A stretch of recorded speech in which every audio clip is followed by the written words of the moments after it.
Cerita pendek Asumsi karya Fajar Arsy dibacakan oleh Meita. Jam menunjukkan pukul 9 pagi. Dara yang masih mengenakan piyama tidurnya perlahan membuka mata dan langsung meraba meja samping tempat tidur untuk mencari gadgetnya. Seketika ia mengenyitkan dahinya. Ketika di layar, tidak ada satupun notif pesan yang muncul. Hari ini harusnya menjadi hari bahagia untuk Anissa Darayani, yang akrab disapa Dara. Hari ini tepat 3 tahun Dara dan Jordi menjalin kasih. Dara sendiri tidak pernah membayangkan bahwa hubungannya dengan Jordi bisa bertahan selama ini. Apalagi Jordi diidam-idamkan oleh banyak wanita di kampusnya. Masih setengah sadar, Dara pun bergumam. Kok tumben Jordi gak chat pagi ini? Biasanya jam segini selalu chat untuk ngucapin selamat pagi mentariku. Apa karena hari ini mendung ya? Dara beranjak dari tempat tidurnya dan duduk di kursi meja rias. Sambil mengucak-ngucak matanya, memastikan bahwa Jordi memang belum menghubunginya. Dara pun memutuskan untuk chat Jordi duluan. Namun ternyata chatnya hanya centang satu. Dara yang masih penasaran pun mencoba menelepon Jordi. Tapi yang terdengar hanyalah suara operator yang mengatakan kalau nomornya tidak aktif. Jordi tuh kemana sih? Katanya mau ngajak aku nonton bioskop, tapi kok malah ngilang? Dara tampak kesal dan melemparkan gadgetnya ke tempat tidur. Sambil melihat ke arah cermin, Dara tampak berbicara sendiri. Iya, aku tahu. Harusnya aku hubungin keluarganya. Tapi kalian semua tuh gak ada yang tahu kan kalau selama ini aku tuh belum pernah dikenalin sama keluarganya. Iya, aku tahu. Kita udah 3 tahun. Tapi kata Jordi, kita tuh pasti sama-sama kuliah. Jadi dia belum siap untuk kenalin aku ke keluarganya. Oh iya ya, kenapa gak tanya ke temennya ya? Siapa tahu dia tahu Jordi di mana. Oke deh, aku telepon Agil. Dara langsung mengambil kembali gadget yang tadi dilemparkan ke tempat tidur. Sambil merebahkan diri kembali, jemarinya langsung aktif mencari nama Agil di kontaknya. Halo, Agil? Ih, lama banget sih ngangkat teleponnya. Lo lagi sama Jordi nggak? Tanya Dara menggebu-gebu di awal pembicaraan. Aduh, bodek nih kuping gue, santai napa kalau telepon. Agil sedikit kesal karena kaget mendengar suara keras Dara saat menerima telepon. Lah, bukannya si Jordi bilang kalau lo berdua mau ke Bandung buat ngerayain anniversary? Agil mencoba memanaskan situasi. Dara pun kaget dan segera merubah posisi rebahannya menjadi duduk kembali di tepi tempat tidur. Ah, kata siapa? Ngaco loh. Gue gak ada rencana mau ke Bandung kok lagian sama Jordi. Ya udah deh, thanks ya. Dara menutup pembicaraan dan berdiri di sisi tempat tidur. Sementara itu di dalam kamar Jordi, tampak Jordi sedang asik mencari baju di lemari kayu berpintu 2. Jordi sedang siap-siap untuk merayakan anniversary dengan Dara siang nanti. Sorry ya Dar, hari ini gue sengaja gak chat lo. Gue pengen kasih surprise di hari anniversary kita, gumam Jordi. Tapi aduh, kenapa sih gue harus yain nonton film drama? Dia tahu kan gue anti drama. Jordi sejenak berhenti mencari baju dan mengusap wajahnya dengan kedua tangan menahan penyesalan. Iya, tahu gue yang setujuin. Lagian waktu itu gue kebawa suasana aja buat nyenengin Dara. Jordi bersandar di salah satu pintu lemari baju. Ya udahlah, nasi udah jadi bubur. Paling ntar gue pura-pura nonton aja terus ketiduran. Tiba-tiba gadgetnya Jordi berbunyi dan terlihat nomor tak dikenal menghubunginya. Dalam hati, Jordi berkata, aduh, ini yang telepon siapa sih? Kalau sampai si Dara gagal deh ini rencana gue buat ngerjain dia. Namun dering telepon itu terus berbunyi dan dengan rasa takut ketahuan, Jordi mengangkat telepon tetapi tidak membuka pembicaraan. Halo, ucap seseorang dengan nada suara sedikit ngebas dan tampak seperti seorang bapak-bapak. Jordi terlihat kaget saat mendengar suara itu. Lalu Jordi akhirnya membuka suara dengan terbata-bata. Ya ini dengan siapa? Mulut Jordi seolah menempel tak dapat berbicara lancar. Halo, betul Anda keluarganya Alex? Terdengar suara tersebut menyebut nama adiknya. Iya benar, saya kakaknya. Ada apa Pak dengan adik saya Alex? Jordi mulai panik. Matanya terbelalak dan hampir terlihat keluar bola mata Jordi. Bapak kesini aja sekarang, adik Bapak kecelakaan, ucap Bapak itu kepada Jordi. Mendengar kabar itu, Jordi sangat terkejut dan kaget. Posisi badannya yang tadi tegak gagah di sudut lemari baju mendadak lemas, seolah tulang-tulang pada tubuhnya menghilang bagaikan disulap saat itu juga.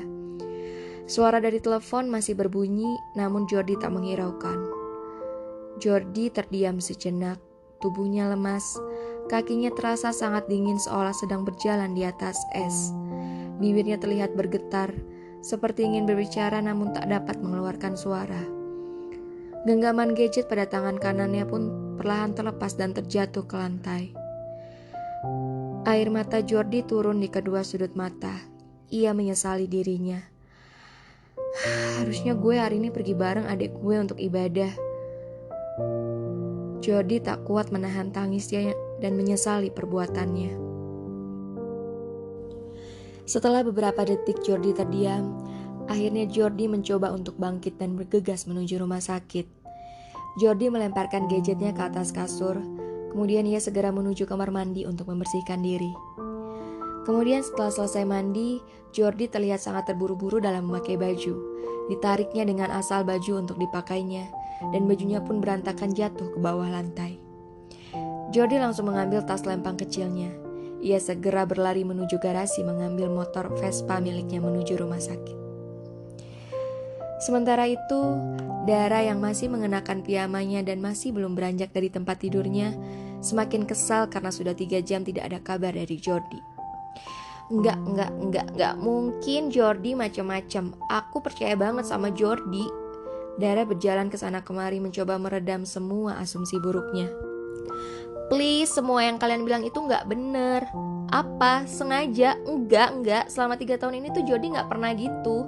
Dia tuh selalu menepati janji. Udah deh, please, kalian jangan membuat aku berasumsi lebih. Diambil bantal di sisi kiri dan ditutupi kepalanya agar tidak ada lagi hasutan merasuki pikiran Dara. Udah, Dara gak percaya sama omongan kalian. Udah deh, Dara mau tidur aja. Dara mencoba menenangkan diri dan menyatukan alam bawah sadarnya dalam tidur. Sementara itu di rumah sakit, Jordi berlari menuju UGD. Sus, adik saya gimana? Jordi berkata kepada salah satu suster yang baru saja keluar dari ruang UGD dan diikuti seorang dokter di belakangnya. Dok, gimana kondisi adik saya? Jordi panik. Bapak keluarga dari saudara Alex? Si dokter bertanya kepada Jordi. Saya kakaknya, kakak kandungnya. Gimana adik saya dok? Dia kenapa? Dia gak apa-apa kan? Jordi semakin panik. Saudara Alex mengalami pergeseran tulang pada ruas jari telunjuk kiri dan benturan juga di kepalanya. Saat ini sedang kami tangani dan segera dilakukan tindakan operasi agar tidak terjadi pendarahan. Si dokter menjelaskan kondisi adiknya lalu meninggalkan Jordi. Jordi hanya terdiam dan bersandar pada dinding. Badan Jordi setengah membungkuk dengan tangan meremas rambut dan memukul-mukul kepalanya sendiri. Air mata menetes di sudut mata Jordi. Harusnya gue tadi juga ikut ibadah sama lu, Dek. Maafin gue, biarin lo pergi sendiri. Gue emang bodoh, gue nyesel. Jordi semakin larut dalam penyesalan. Waktu terus berjalan. Senja perlahan mulai pamit dari semesta. Alex telah berhasil menjalankan operasi dan kini tengah terbaring di ruangan. Jordi hanya mengintip dari jendela. Dan tak lama, keluarga mereka dari Cirebon datang menghampiri Jordi yang sedang berdiri. Pak, Bu, Jordi menyalami kedua orang tuanya. Adikmu gimana, Kak? Tanya si ibu Jordi. Alex sudah selesai operasi sekarang. Masih istirahat, Bu. Kata dokter sudah baik-baik saja, gak parah lukanya. Maafin Jordi ya, Bu, Pak. Jordi memeluk ibu dan bapaknya, meminta maaf telah lalai menjaga adiknya. Tiba-tiba Jordi teringat dengan Dara. Harusnya hari ini dia sudah pergi dengan Dara. "Pak, Bu, Jordi pergi sebentar ya. Ada urusan yang Jordi tinggal tadi." Jordi pun berpamitan kepada ibu dan bapak, dan mereka hanya mengangguk mengizinkan. Saat Jordi hendak menuju tempat parkir, hujan turun dengan derasnya. "Aduh, kok hujannya deras banget sih ini? Ayolah, duh." Jordi mulai tampak gusar. "Ya ampun, HP gue ketinggalan lagi. Sial, kenapa sih hari ini sial banget?" Jordi meluapkan emosinya. "Apa gue terabas aja kali ya langsung ke rumah Dara? Aduh, dia pasti bakal marah banget nih. Tapi kadonya masih di kamar. Aduh, apa gue terabas aja kali ya hujannya?" Jordi ragu dengan keputusannya.